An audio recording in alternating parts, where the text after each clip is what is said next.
All right, I think I'm live. Hello, everyone. It's Martial Law with RHE Podcast. Isaiah Diesel is on his way. He is getting some technical issues sorted out. We're supposed to be live on YouTube as well. We will see. And I think, speak of the devil, here he is. Here he comes.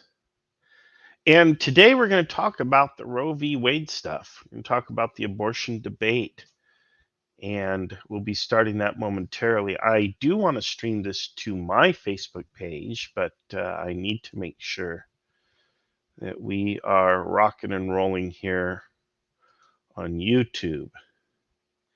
And then once we have that, home, and we'll click live there. So just kind of stand by. We are getting this stuff sorted. And I'm about to start in 15 seconds here. And oh my goodness, what the heck? Anyway, I can't get the YouTube stream. Let's look for Isaiah. Pull him over into this. Here we are. Look, I'm live. There I am live. And now I can share it to my friends. And we're in business. We are in business. Well, Isaiah will be here when he gets here. In the meantime, we wanted to do this show where we talk about Roe v. Wade and the whole kind of abortion thing and all of that stuff that is going on. Now, let's talk quickly about Roe v. Wade. Roe v. Wade was decided in 1973. It is largely seen as the Supreme Court decision that legalized abortion in the United States. What it really said was that women have a right to access abortion, meaning they can go and terminate a pregnancy. It did not necessarily have a bunch of specifics attached to it. So, what that did was that kind of created a situation where people were wondering, well, what are the specifics of the abortion and what can be allowed? Can you get an abortion the day before you would deliver a baby? My gosh, horrifying, right? Can you get an abortion, in the first, second, or third trimester? Things like that. And so, what various states did was they started to kind of push it. They started to kind of crack down and say, well, third trimester abortions, definitely gruesome, definitely out. And then they started to say, well, let's see if we can't limit second trimester abortions. And now let's see if we can't limit the methods and means by which abortions are practiced. Now let's do waiting periods. Let's do, the ultrasounds, mandatory ultrasounds. Let's do all of these different things. And they implemented a whole host of different restrictions to kind of limit and restrict the practice of abortion. And in the process of doing this, a lot of these laws would be challenged by local governments and courts. And the entire purpose was to kind of hold the line on abortion and allow women to freely access, reproductive services and abortions and other things. And sometimes, state laws would kind of overstep. They would say, well, no, we want you to, have admitting rights at a hospital.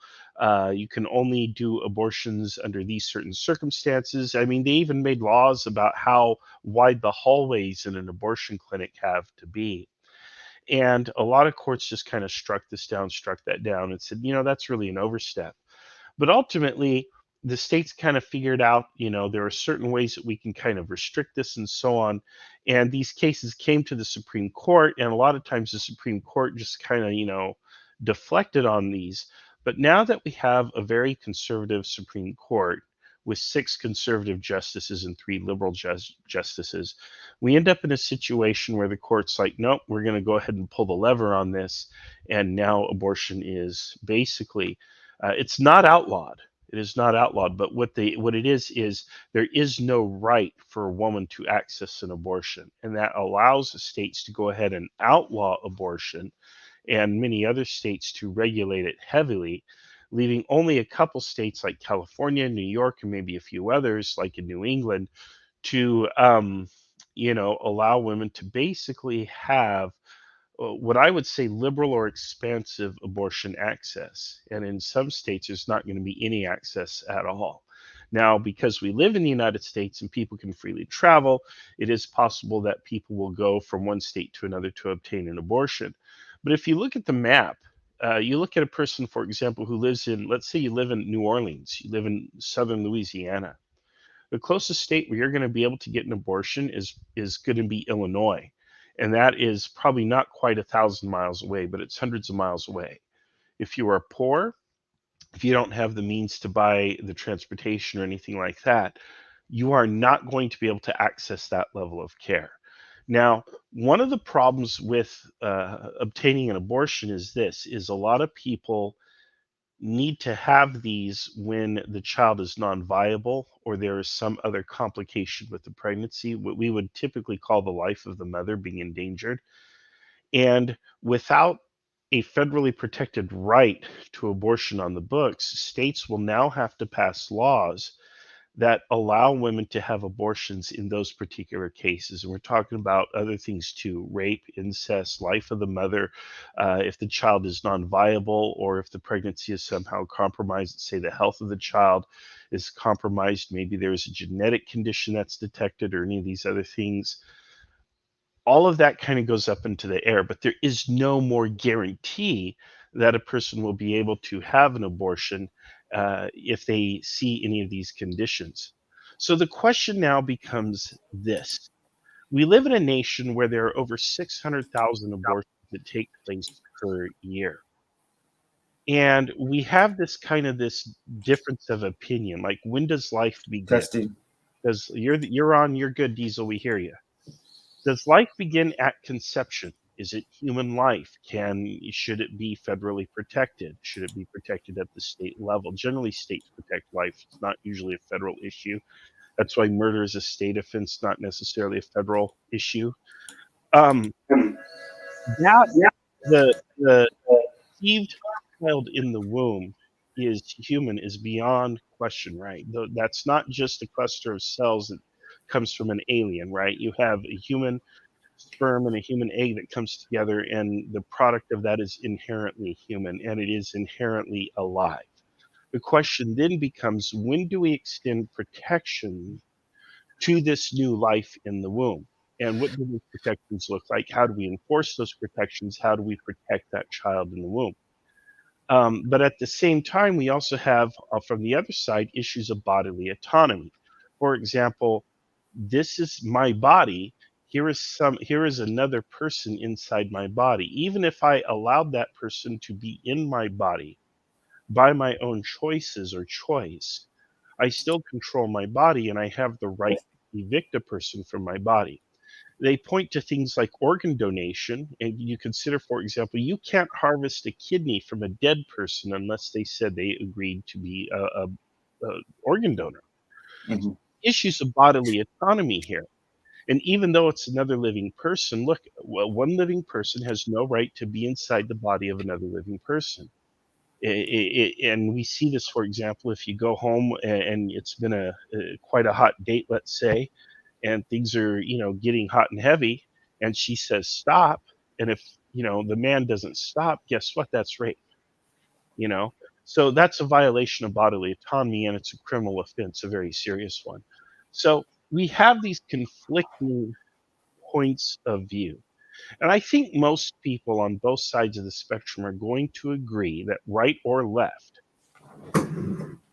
abortion is not a nice thing. It is not something that anybody enjoys. It is not something that people want or like. It is often a very traumatic experience.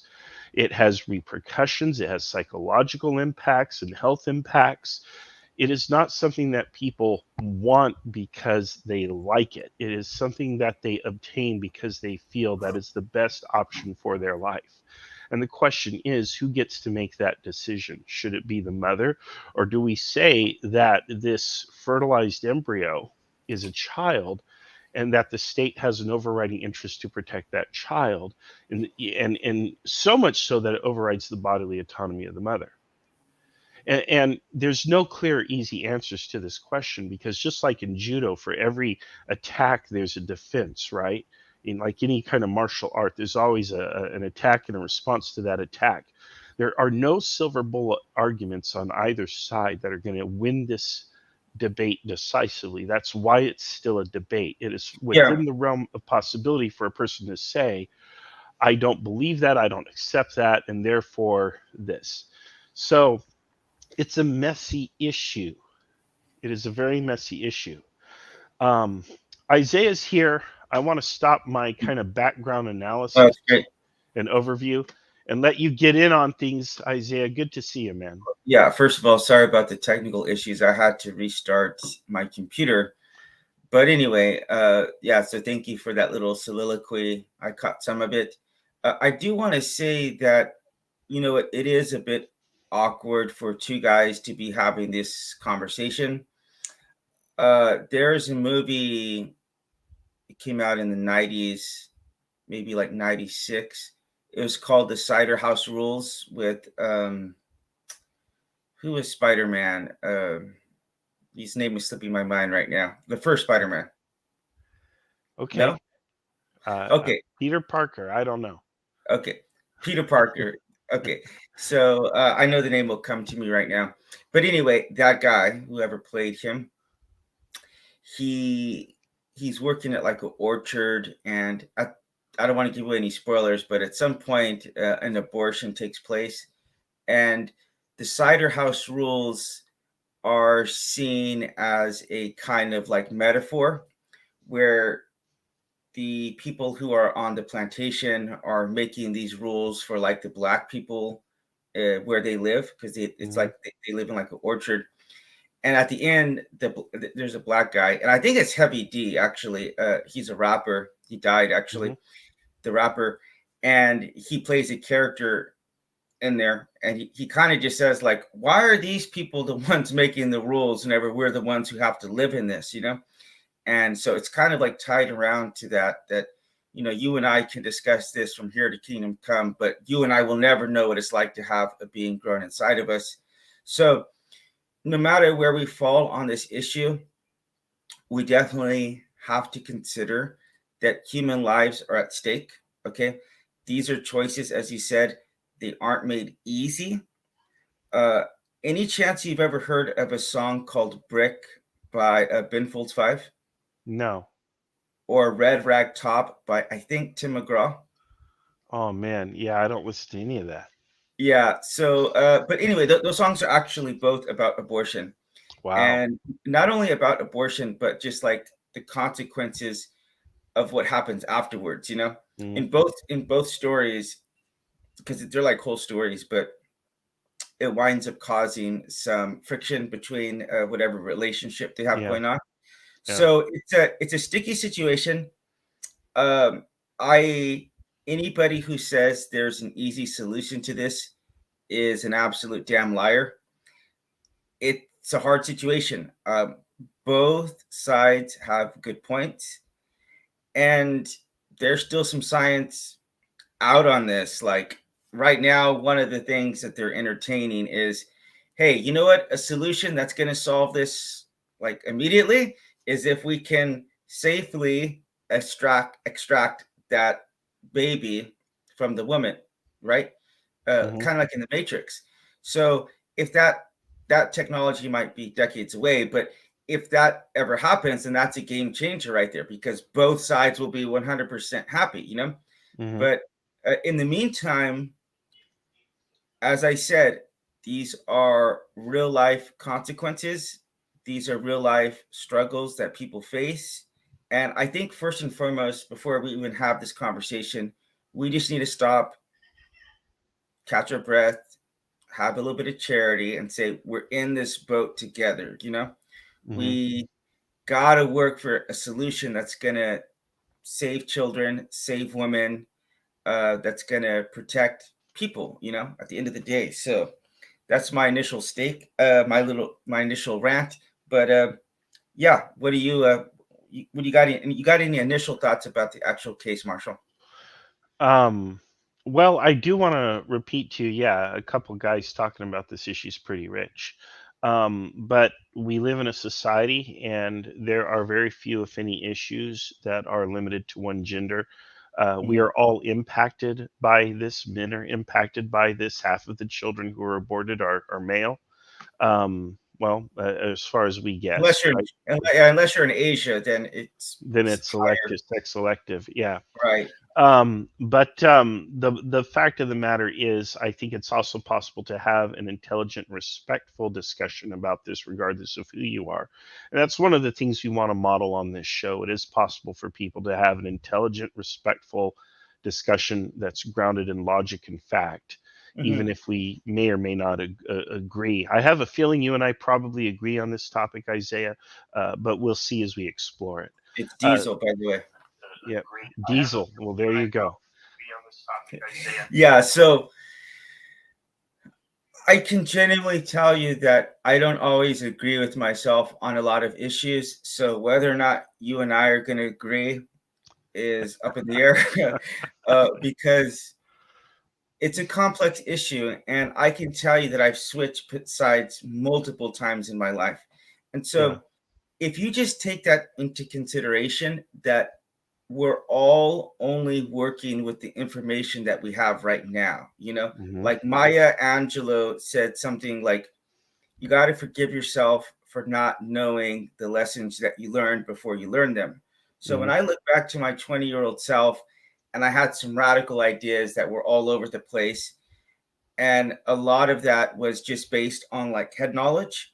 But then as I got to get older and to venture into the world, now as I'm a father, my perspective has changed a lot, as it might when I become a grandfather.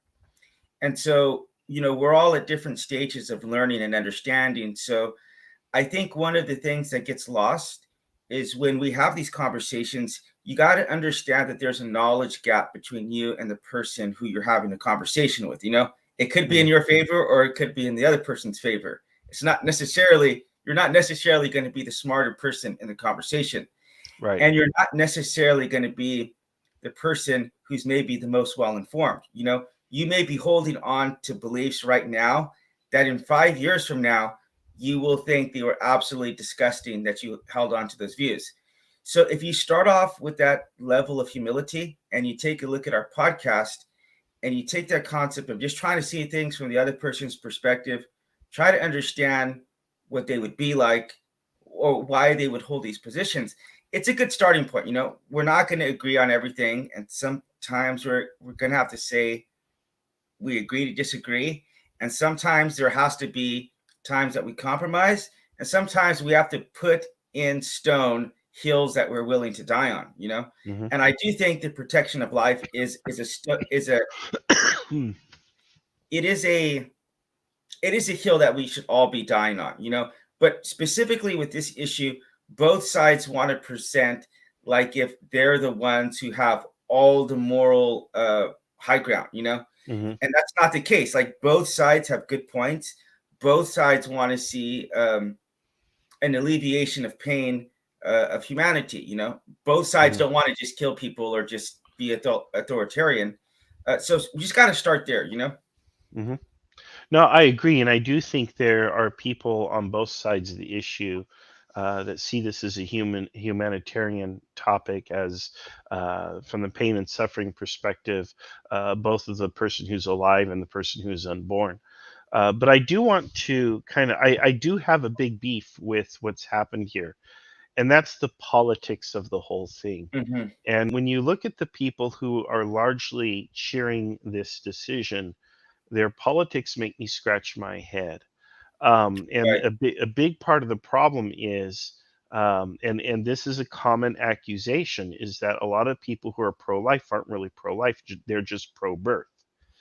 And at the fact of the Anti-choice. matter, you know, I eh, prefer anti-choice. anti-choice. So here's the thing, right?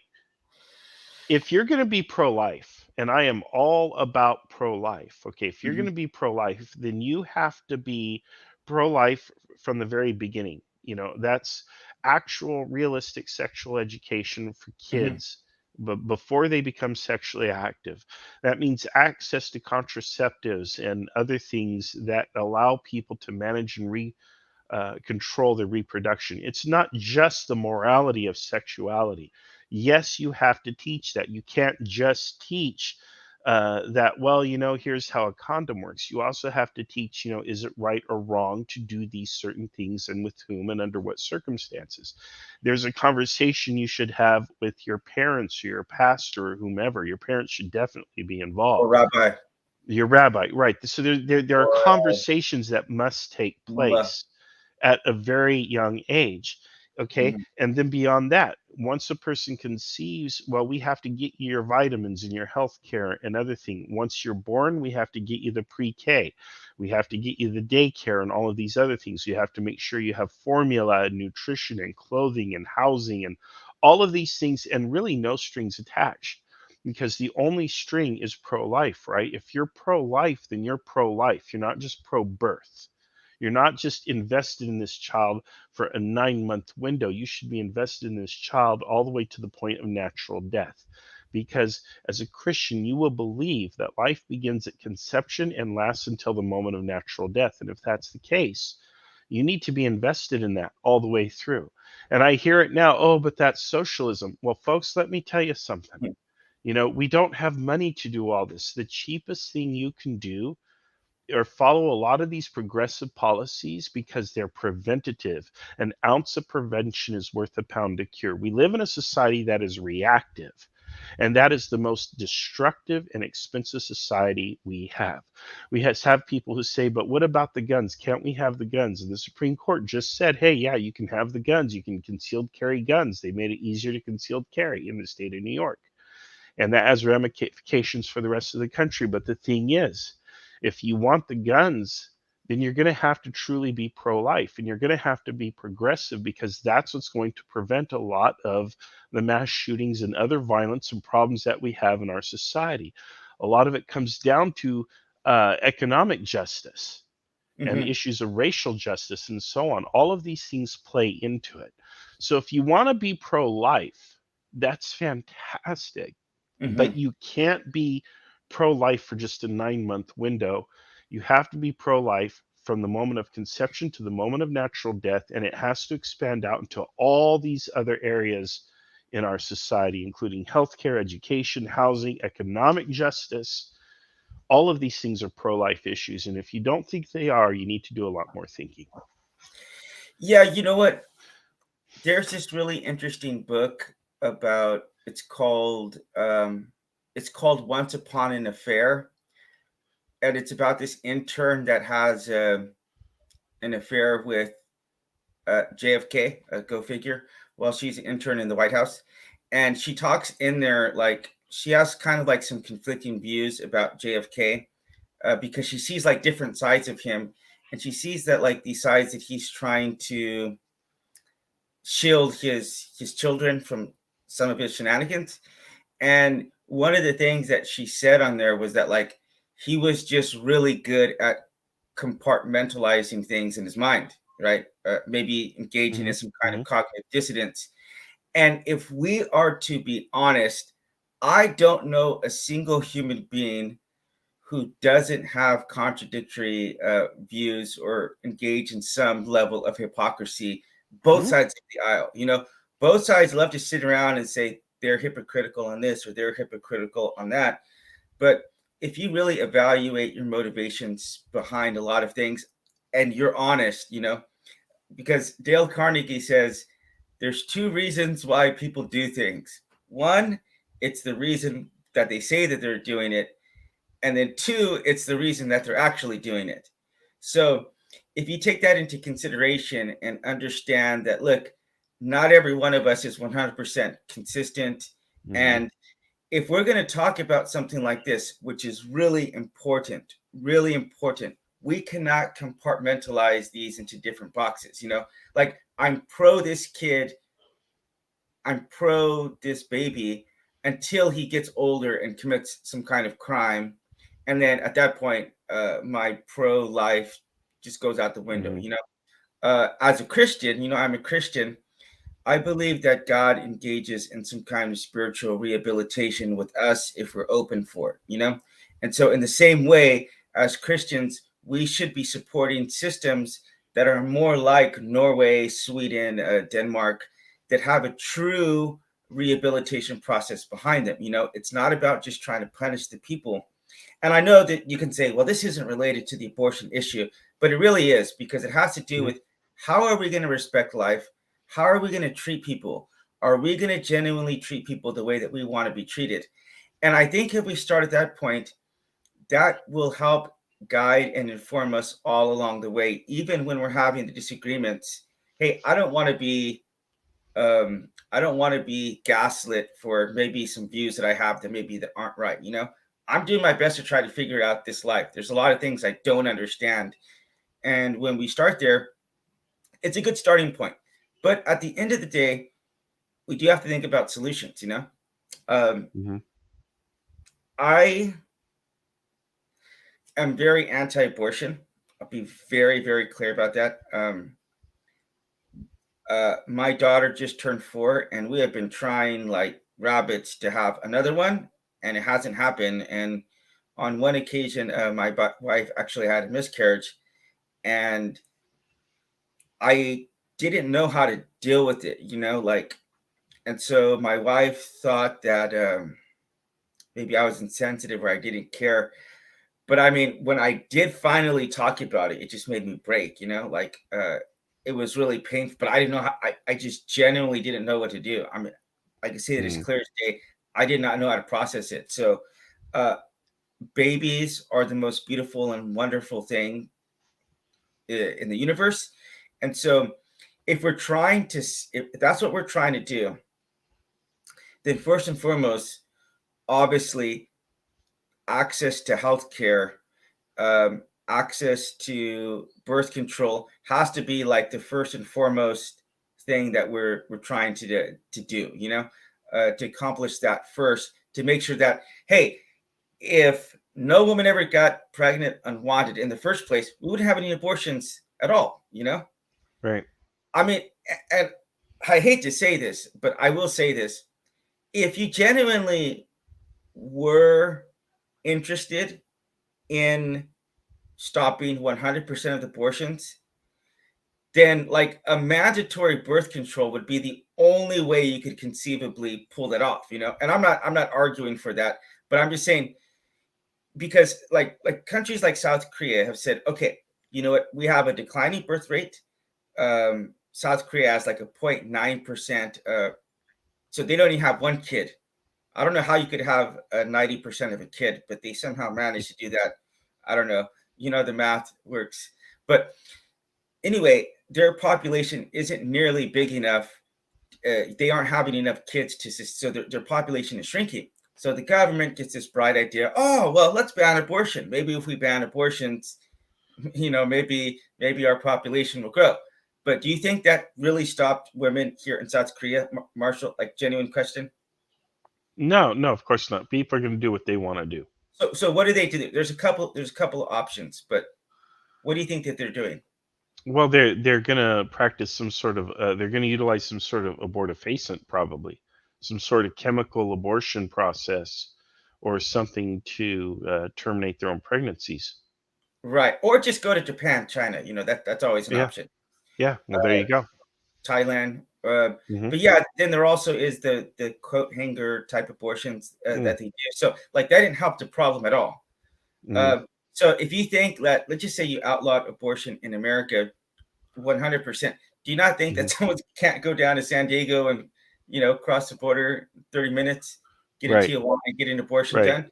So like that's not really, and to me that's like my biggest issue is that, in my opinion, if this was the only issue that conservatives were like pushing and they didn't have some other additional contradictory Hmm. uh, positions, I would be so much more on board to say, yeah, let's make it illegal. But if you're going to do that and then turn around and simultaneously say that, especially like if you're a Catholic, oh well, let's just outlaw birth control, or nobody use birth control, and Right. then you understand as a result of that, more women are going to get pregnant, then you got to understand that you're holding on to positions that ironically are like just going to make abortions more readily needed, you know? Mm-hmm. So you have to have a consistent views here. And also too, you mentioned a bit about the economics, because that's a primary motivating factor behind these abortions, you know? Not Yeah. always. Sometimes Yeah. people just want to have their lives. A baby would genuinely disrupt their lives, but a lot of times it comes down to that, you know? Yeah. Well, I just want to reiterate, again, the ounce of prevention is worth a Right. pound of cure. That's why the education, and that's why the access to the planning tools and the other materials needed to manage your own reproductive health are so essential. And then the second thing, of course, is the economics of it, right? It's actually cheaper to have progressive plans in place, such as universal health care, so Don't get me that you started. prevent illnesses from getting out of control and killing people and requiring costly treatments in the first place. Again, the cheapest agenda you can follow is the one that everybody is paranoid is so expensive, and that's the progressive agenda. Because what it actually does is it heads a lot of these things off at the pass rather than turning them into these, mushrooming problems that cost society a lot of money. The reason why we don't take this approach is that the people who profit from these problems Right. have every incentive to tell you, oh no, it's too expensive. You don't want your taxes to go up, do you? You don't want this. And so people get paranoid about it because they don't understand the economics to begin with. And they believe Yeah. what Mr. Richie Rich says, because after all, he's Rich. rich. He must surely know better than I do.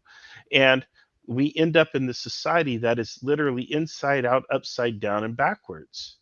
And that's why we have these weird contradictory situations where, no, not only can you not obtain an abortion for an unwanted or unhealthy pregnancy, but you also can't get birth control or contraceptives or safe abortifacients or any of these other things that you could take advantage of to manage it.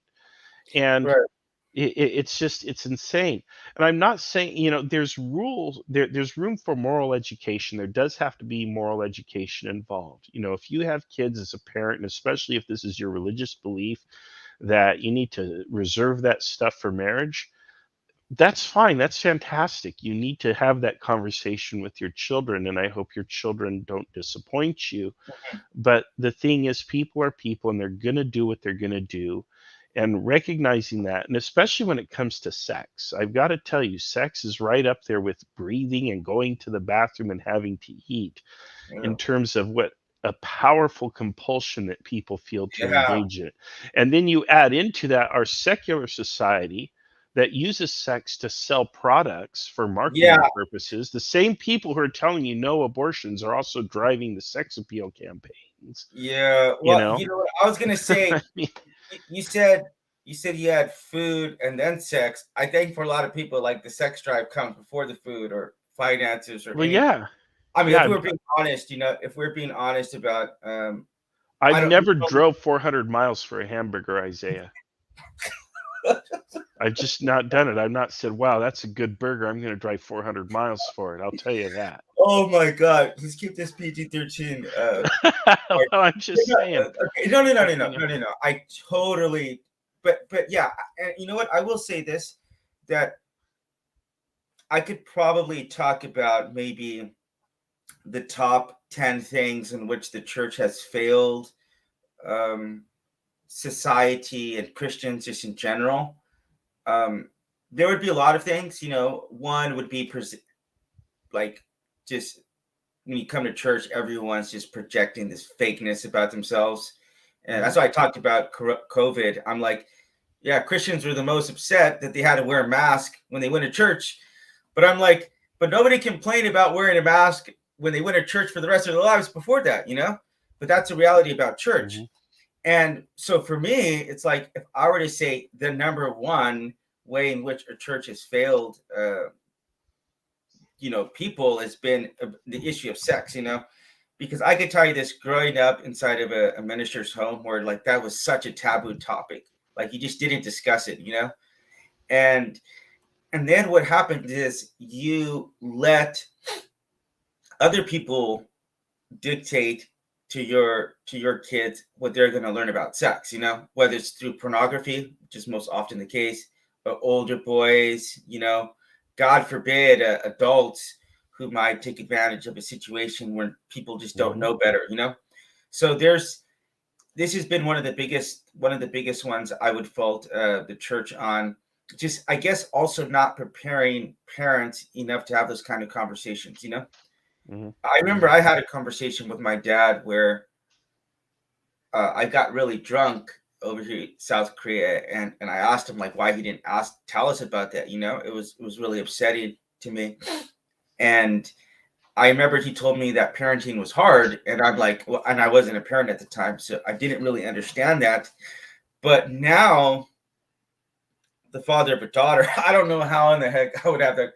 Like those are some. It'd be really uncomfortable, I can imagine I could have that conversation very easily with my son, but with a daughter, that might be extremely uncomfortable, there was I can't think of it right now off the top of my head, but it's like this guy. It might have been Twilight. Yeah, I think it was like Twilight. I never saw Twilight. I'm not saying I saw it, but I was in a room It's and got the box set. Yeah, someone else was the watching deluxe edition. I was like walking through, and it was playing. It was white noise in the background. But Of I think that's the movie when she goes to live with her dad as an adult, and the dad's. I'm not. She's not an adult. She's like a teenager, and the dad just kind of like, like, what do you think about like sex or whatever? And it's just a really awkward conversation. One, because she hasn't lived with him for all these years, and then two, it's there's some dynamics of that. Like I just found out one of my friends yesterday that his daughter's pregnant, and she's like 19, so it isn't as bad.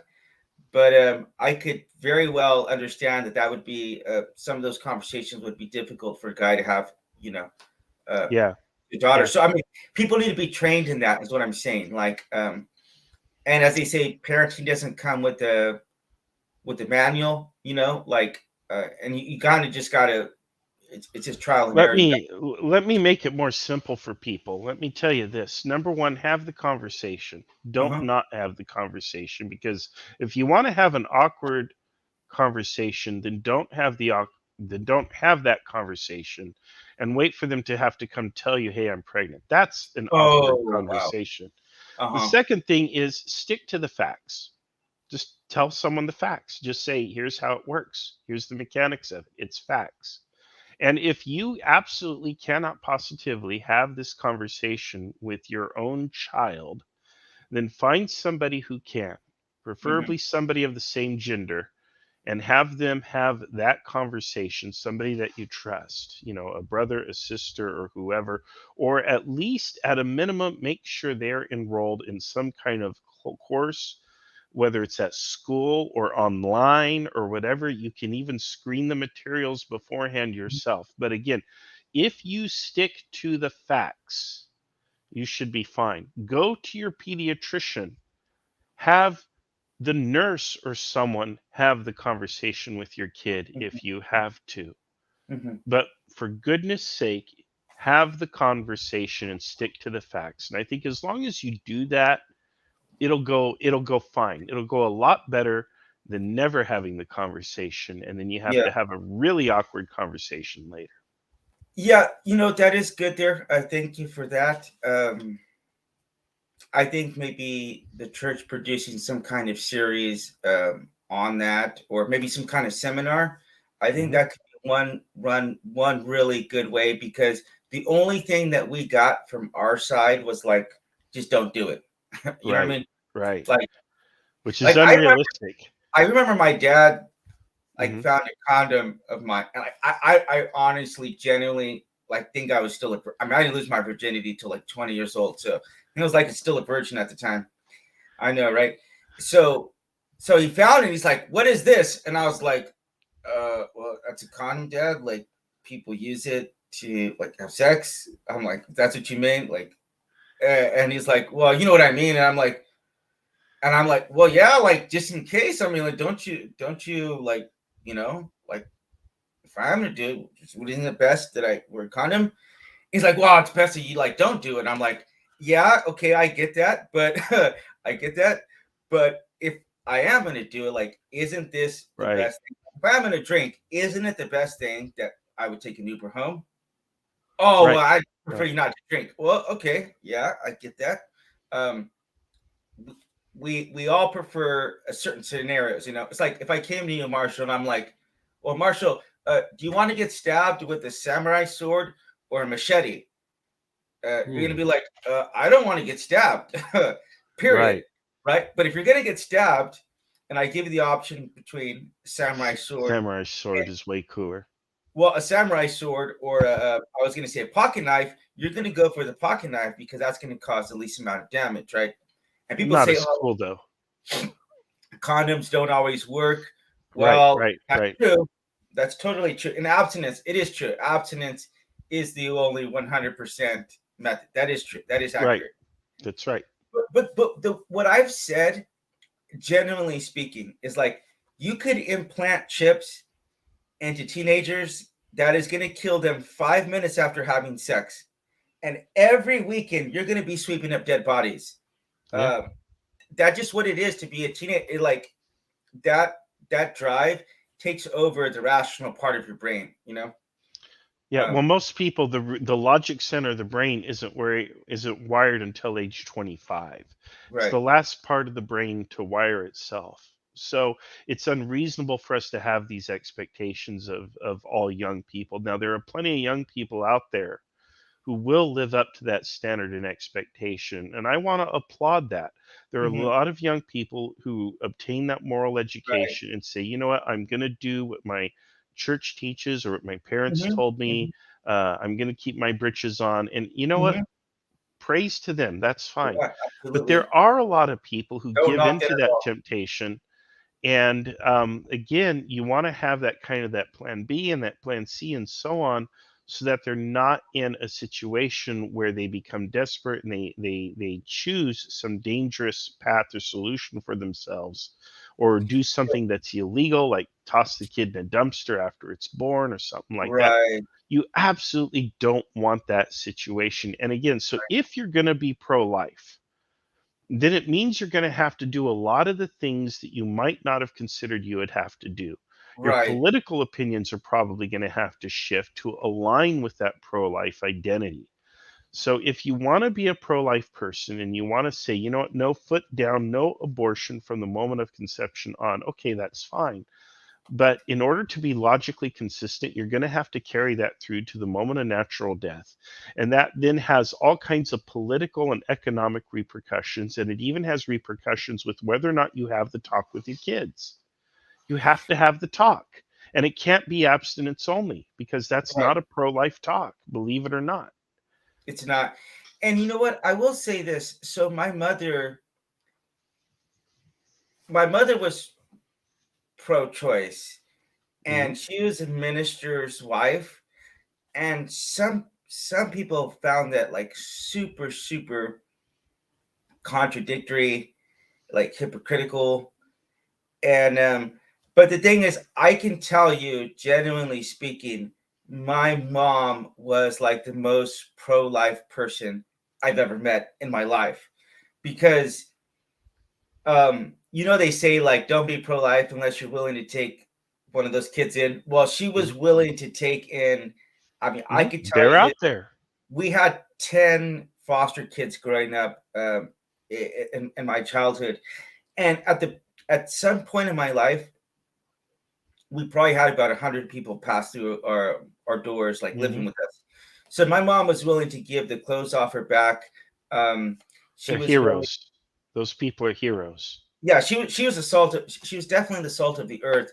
But her position was like, um, if if you're gonna keep this baby, like I will take you in. I will help you out every step of the way.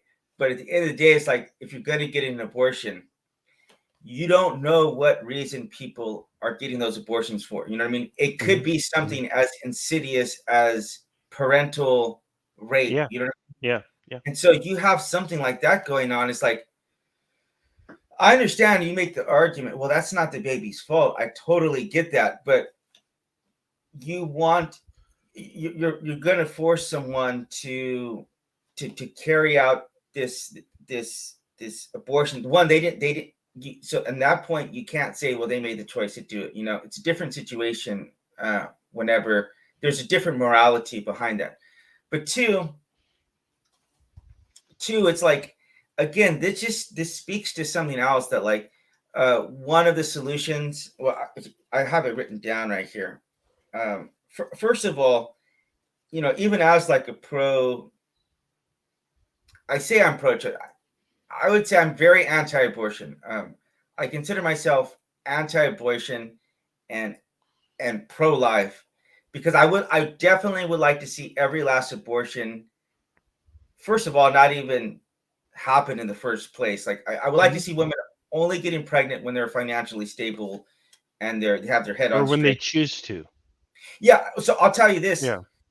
in South Korea, there's just a natural mechanism. There's a socialization that just happens naturally. So people don't have kids till they're 30 anyway, and that's like the average age of women who get pregnant here, because they have like certain expectations, like I should have a house, like I should be inside of a house, and I should Mhm. have Mhm. like X amount of money saved at first.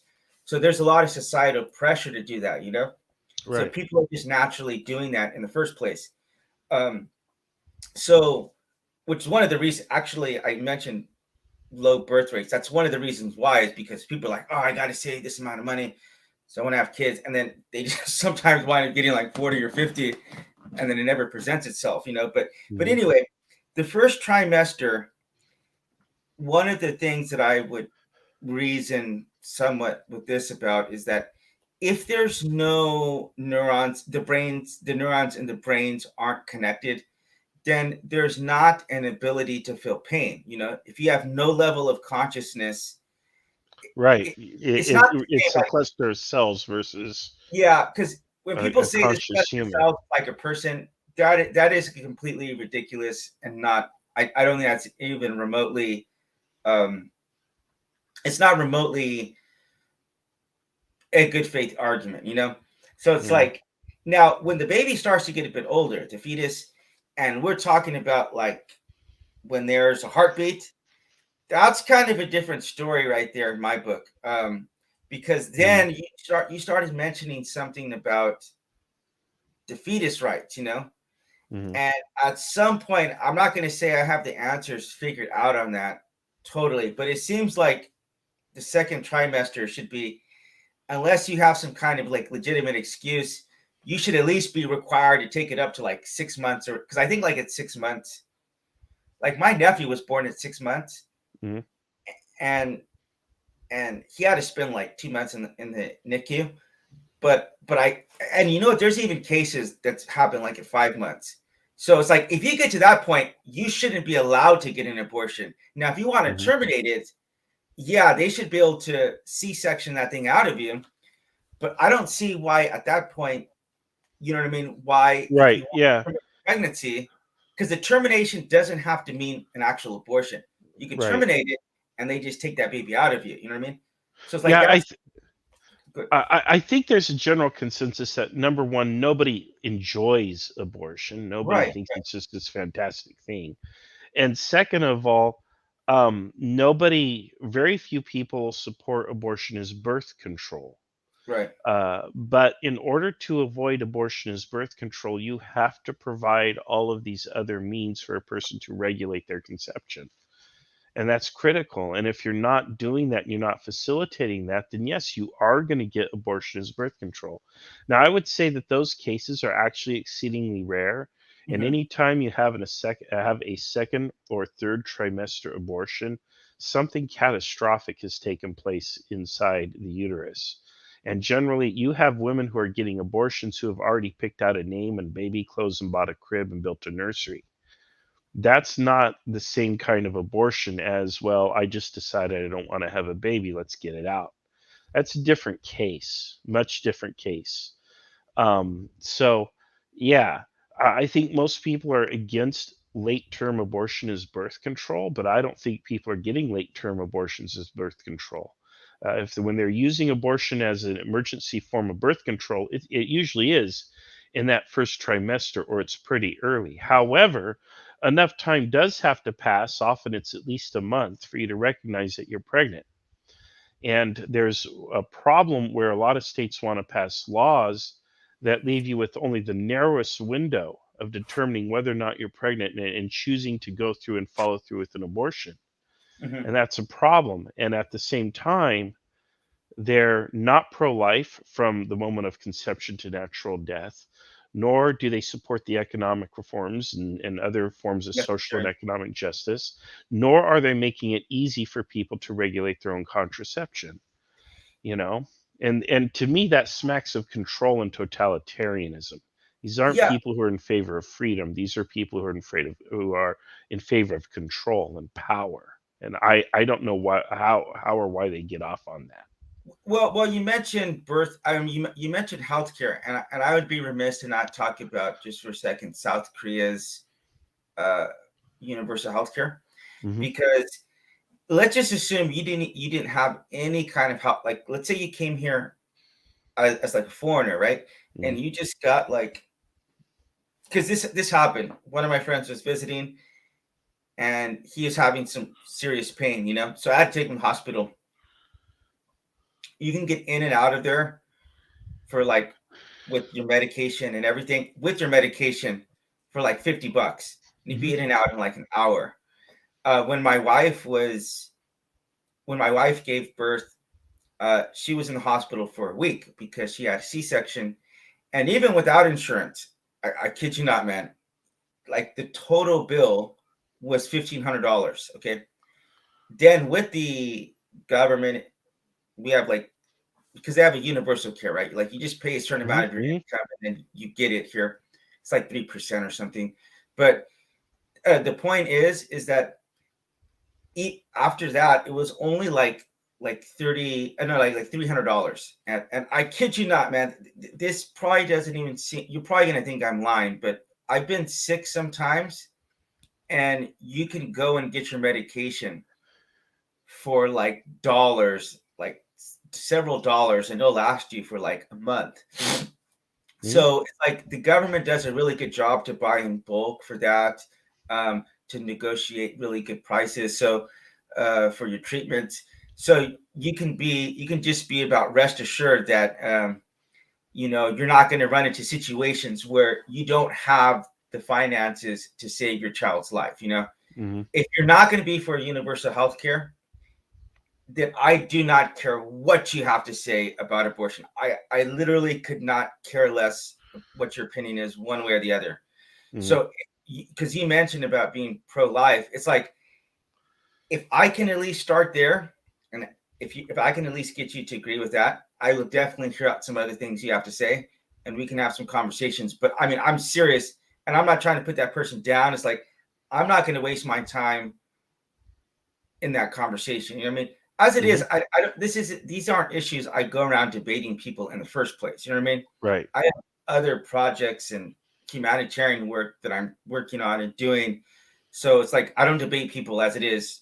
You know what I mean?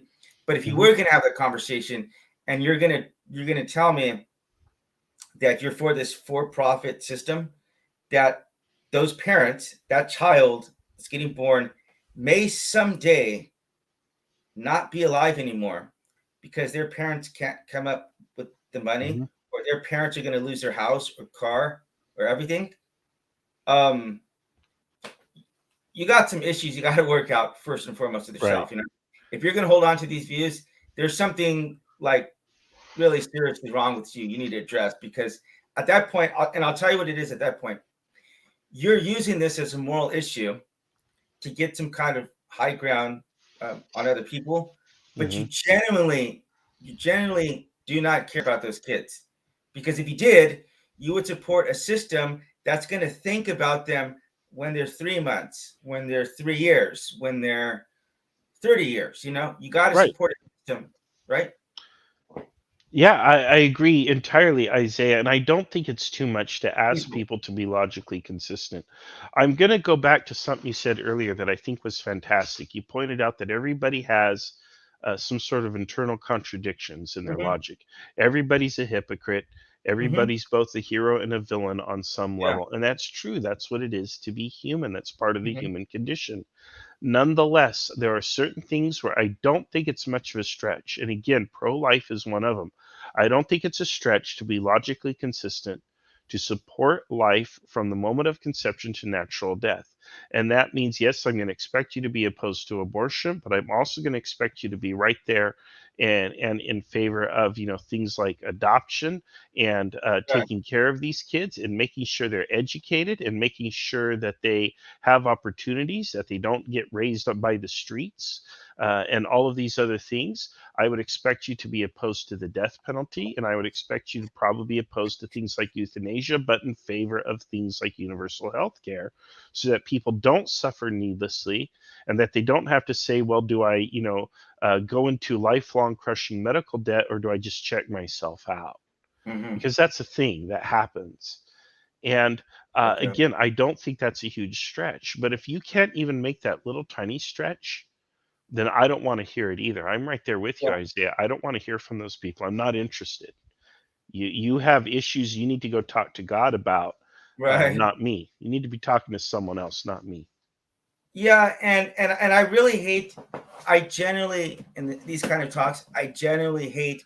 I try to avoid gaslighted, but in a Hmm. situation that is this blatantly, obnoxiously inconsistent, it's like you have to take a step back and say something else is at play here. You know, Hmm. something else is awry that would lead you to have positions that are such that are so contradictory. Hmm. So It's politics. They're viewing their moral issues through their politics instead of their politics through their morality. right, yeah, there's laws. We can talk about laws, but then there's just a morality that we have to say. You know what I mean? Like there's a side of humanity that we have to stop and say, hey, let's not talk about Democrats or Republicans. When you're Hmm. talking about a person who's may not get for example, I'm just giving an example here in South Korea. A couple months ago, I went out with a guy and for Korean barbecue. You ever had Korean barbecue? Yeah, Yeah, yeah. very good. But like halfway through the talks, he just like busts out of nowhere. Like his daughter died last year of like brain cancer, and he was able to get the treatments that she needed, but she still died anyway. But if that guy was in a situation in America when maybe he might have exceeded, because she had to get, I think he said something like several years of treatments, and Hmm. she still died of the brain cancer. But he said, I think he said the entire lot of the treatment that they had out of pocket was like $2,000, you know, Wow. and yeah, it's crazy. I mean, And it in would the blow. United States, that would you'd be wiped out for life. Yeah, you would, Yeah. and but the thing is that situation right there, like as a father, you know what I mean? Like being a father and relating to another human being as a father, that takes precedence over political party to me, Hmm. Um, to me, I don't have the same kind of alliances politically that I would say, look, I for the life of me can't imagine seeing my daughter pass away because I couldn't afford to get her the treatment. You know what I mean? I don't even know how you'd live past that. I think I would just be a shell of a human being for as long as I existed, knowing that Hmm. I wasn't able to provide. Um, you know what I mean? Well, it's I don't understand how you could yeah. bounce back. It would be another thing if your child gets hit by a car or something. You're like, oh, okay, um, maybe you could understand that, and maybe because not as much would land onto you. Hmm. I know you'd still blame yourself in some way. I should have trained Right. you to do this or that. But if it comes down to a situation like that when it's financial, like I don't understand how you could bounce back from that. You know what I mean? I don't think I could. I would probably talk about checking yourself out. That's a situation I could genuinely see myself, Mhm. because even if I lived after that, it's like, to what point, I'd feel like a failure as long as I live for the rest of my life. So, Yeah. Well, no, a lot of people don't survive it. They end up in a divorce, they lose their home, they maybe lose their job, they turn to drugs and alcohol, they turn to mhm, suicide, they turn to crime, they end up in prison. There's a lot of wreckage that's caused by our system. I think it's like almost half of all bankruptcies in the United States are caused by medical debt. right.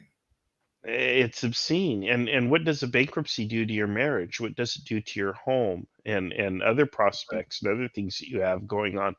It is insanely destructive. And why do we have it when we live in a world with so much wealth and abundance that everybody could have enough?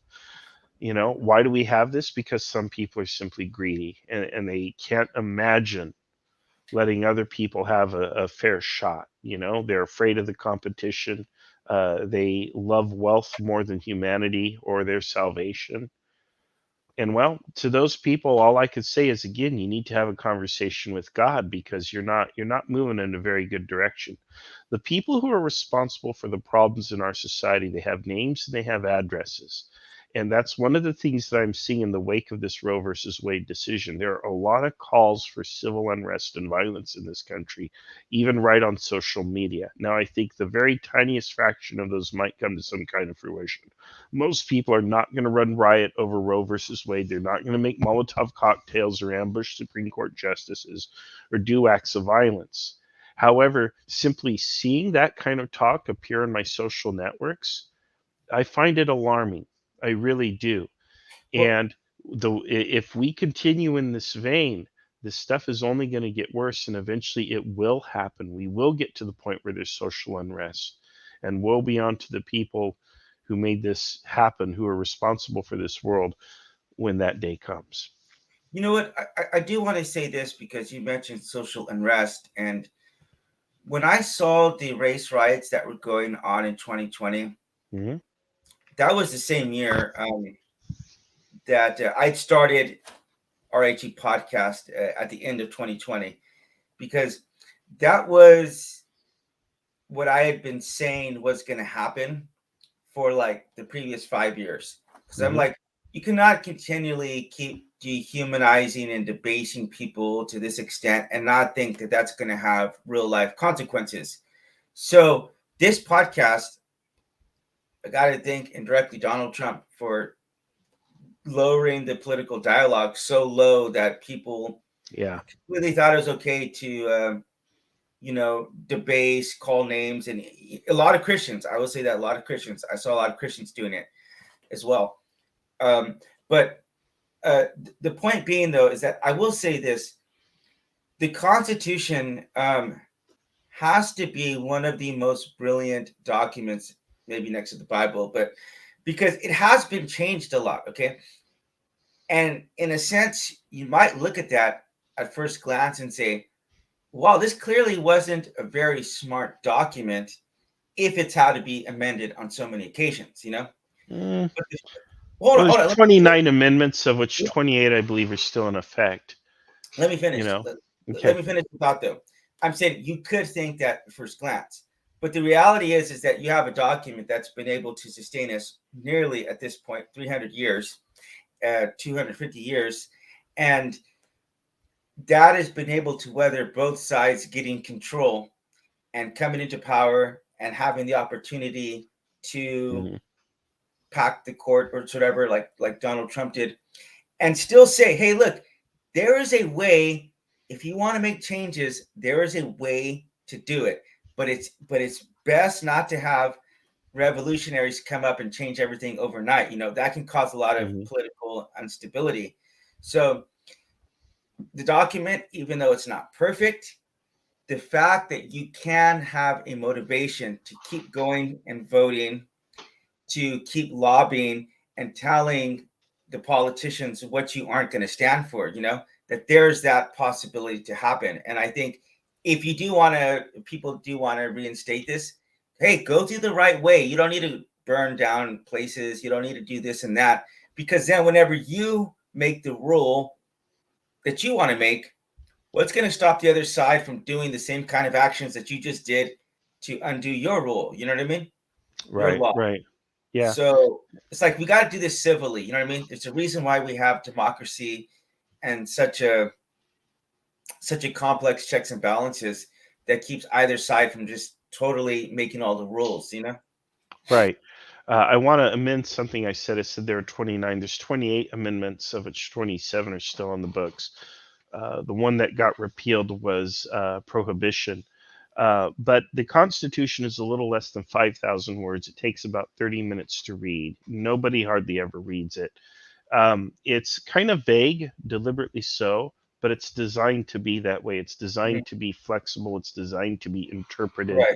Living. over time to adapt. It's designed to be adaptable. It's like a tree that's flexible, that can blow it, that can bend whatever way the wind is blowing. And that's what makes it into a brilliant document. The Yeah. problem is we have some very powerful people who have figured out how to kind of break that process so that the wind always blows in their favor no matter what. And that will eventually uproot the tree. So we have this brilliant document, but it's like the tree has been infested with some kind of parasite, and and it's turning rotten from the inside. And if we don't cure that, there's going to be a severe consequence, and I would rather not see that happen. Yeah. So, do you have any last thoughts? It is 7:11 right now, and I did stay up. I haven't gone to sleep, so I should get to sleep here pretty soon. But let me just close out with some last thoughts right now. I mean, because we could probably spend the next. We'll probably have to do a part two of this. Maybe we get an actual a woman to come on, give us her Hmm. opinion. Maybe have two women from both sides, and maybe we can shut up and let them And voice their listen, side. yeah, I'm Yeah, all in they're favor of that. Yeah. yeah. Actually, I was just right before I got on here. I asked, I told another an atheist guy from the UK that we're doing this, and I was hoping maybe he'd be interested to come on, but he said that as far as this issue, he's like, I prefer to just listen. He's like, I really, because it's like Hmm. it's at the end of the day, it's not going to affect me. I'd rather listen to the people it's going to affect. So as I said from the beginning, you and I can talk about this from here to kingdom come, man. We Right. ain't ever have to have an abortion, you know, unless we get to the point where, and I don't doubt that it's going to happen at some point, because Arnold Schwarzenegger was already able to get pregnant in a movie like 30 years ago. So if he got pregnant 30 years ago, I don't know how we haven't figured it out now, but at some point, I'm We don't sure. have to worry about it, Isaiah. At some point, I'm sure it's going to happen, though. I mean, at some point, I'm sure, as I said, taking the baby out and actually being able to incubate it, that might be 100 years from now. That might be 50 years. That might be 1,000 years from now. That is going to happen at some point. Hmm. God willing, it would be sooner than later. That would be the solution to accommodate both sides. But I think in general, like the biggest problem, and this is why we use purple. If you see it this way, you look at that logo, is purple is a mixing between red and blue. You know what I mean? Hmm. And so both sides want to come onto these extremes, like this extreme black and white, and we could have very well used gray. Gray would have accomplished the same exact purpose that I'm going for in that logo. Hmm. But if you can see those R's, they're like 50% inverted on each other and trying to see from the other person's perspective.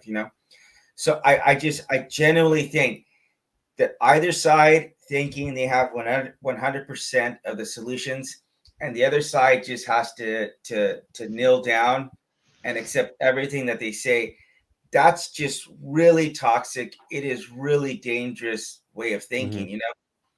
And that's why speaking about the Constitution, it's meant to prevent and radicals or people to just change everything overnight. It has to be done in a methodical way, and either Compromise. Yeah. either side getting 100%. I mean, I fear I fear either party getting 100% control. I learned in my freshman year, uh, not my freshman, my sophomore year, that people think about political extremes as being like like the spectrum, like you're either extremely right wing or left wing. But he says the reality is that it's like a circle, because the further you get to either extreme, you just loop back around to where you just run into an authoritative state. You know what I mean? And you could Hmm. have that in a right wing government, and you could have that in a left wing government. Hmm. But just in life, speaking about women, uh, if you think you can get your way 100% in a marriage or in a relationship, man, you are in for a rude awakening. Hmm. One of my friends here in South Korea, he was really close to getting a divorce with his wife, and they just had a baby, and so they wanted reconciling. And I said, hey, dude, I said, let me just tell you this right now, man. Uh, you are never going to be right. Like, because even the times that you think that you're right, you may actually be right in a time, but there's something you got to learn, is that you could be right, or you could be at peace, and preferably you could have both of those. But Hmm. in the reality is in life is that you're going to have to choose one of those two options. You could either be right, or you could have peace. You could be insistent. You can continue to continue in your way of thinking, even when you know what the outcome is going to be. If it's going to lead Right. to a fight or whatever. So it's like we're going to have to learn to compromise. The whole point of this is to say we have to learn to compromise and to find solutions that's going to accommodate everybody. Hmm. Because there's other issues going on, specifically right now with the transgender issue, and both sides just do not want to compromise anything. And Hmm. that's really dangerous. Like, yes, we need to treat everybody with dignity and respect, but we got to set some kind of boundaries somewhere. And I don't know where Hmm. those are. I'm not saying I have all the answers, but we got to at least be at the table and having the conversations. Hmm. If we're going to demonize or gaslight each other, like, that's not going to get us anywhere. It's going to just make this situation worse. So Yeah. that's my spill. You got any last Yeah. thoughts? Yeah, I think there are certain issues where you do die on the hill, even if it means there's no peace, because they're issues of justice, they're issues of autonomy, they're issues of freedom, they're issues of what's right and what's wrong, and I do think there, certain things here that there are hills you die upon, but for the Mm-hmm. most part, yeah, I also think that you do need to what was I going to say? Compromise. You need to have the talk. You need to have the compromise. You need to make room and allowances for other people. Not everything is always one thing and all the other. So there you have it. Yeah. Okay. So just want to say thank you for joining us today. This is a difficult talk, but it's a talk that we have to have.